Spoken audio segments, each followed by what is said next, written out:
This is the How to Bet NBA preseason show. That's right. This is for the purest of you degenerates out there. Just for those of you that cannot help yourselves. Although I will say, there are opportunities in these preseason spots, regardless of sport, that I think are actually meaningful, even if the limits are going to be lower.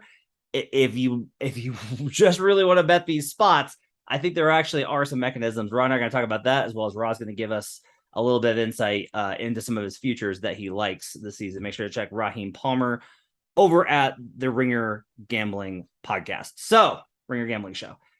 Ra, glad to have you back. Let's start. I'm really glad to have somebody on that's not going to constantly be looking for plus 3,500. So that's How's the good. Brandon? That's good. Shouts to Brandon. So let's start here. NBA preseason gets kick started on Friday. There is a 4 a.m. Mountain Time contest from during the Tokyo games. So Warriors and Wizards. We're not going to talk individual games because I don't have lines yet. And so I'm not going to talk about individual games. I did want to get a sense from you, though, of you bet NFL preseason and you did really well there. You bet NBA preseason before. What are the things that you're looking for when you are trying to find a spot to bet NBA preseason? I think the first thing that I'm looking for is I'm looking for deep teams and teams who have veteran guys coming off the bench.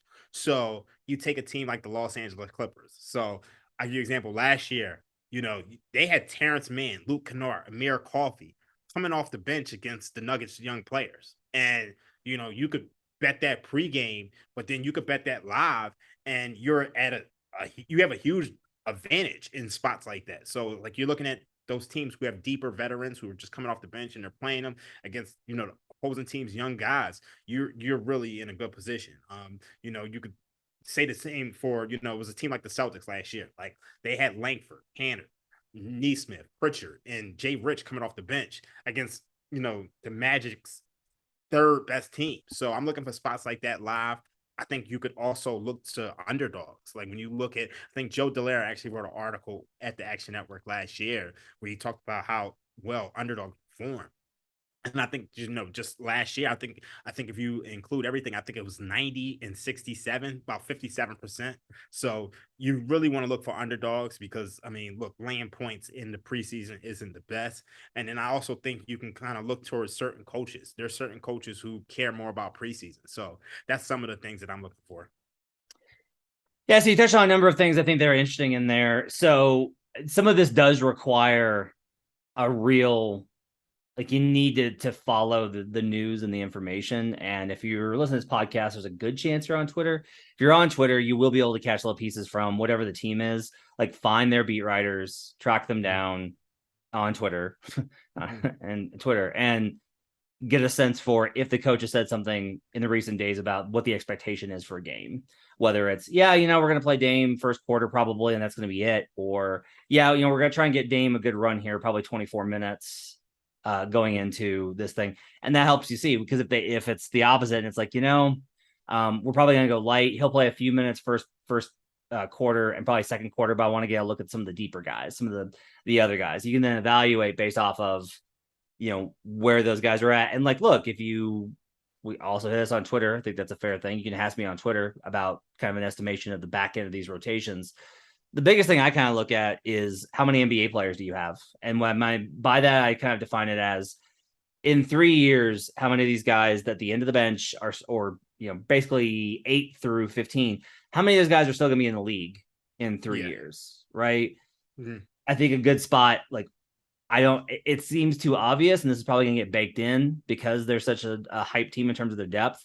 But like the Clippers are the easiest example here. Just you go down the roster 1 through 15, and you're not going to find a guy that you're like, ooh, I don't know if he's an NBA player. Like all of their dudes, even their Exhibit 10s, are likely to be pretty good.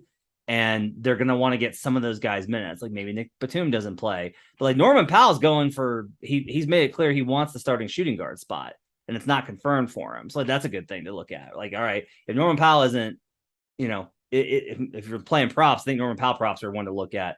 But also, like, if Norman Powell's not starting, he's probably going to try and, actually put some effort in to try and prove that he deserves that starting 2-guard spot. On the other hand, I think you look at some of these teams that are definitely trying out guys. OKC, I think, is one. San Antonio is obviously one. There's a couple of these teams, and honestly, it goes the other way too, where there are teams. I think Atlanta might be a little bit of this one. They got a bunch of young guys that aren't necessarily, and then it's like a bunch of young guys, and then fringe kind of borderline because they have their rotation. Like they know who their 9 man is. Yeah. And so those are the spots. My question for you is, do you think there's better value pregame on those kind of bets or live? Like we always talk about how if you're live betting a game, you got to be watching it. So you got to get a sense for it. But if the starters roll out and the starters are down early, but that team's deep, is that the kind of spot that you're looking for to bet it live?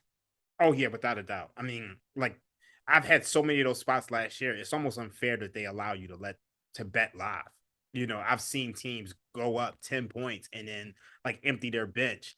And I like the way you worded it. You're looking for teams with NBA players because some of these guys are just not NBA players at all.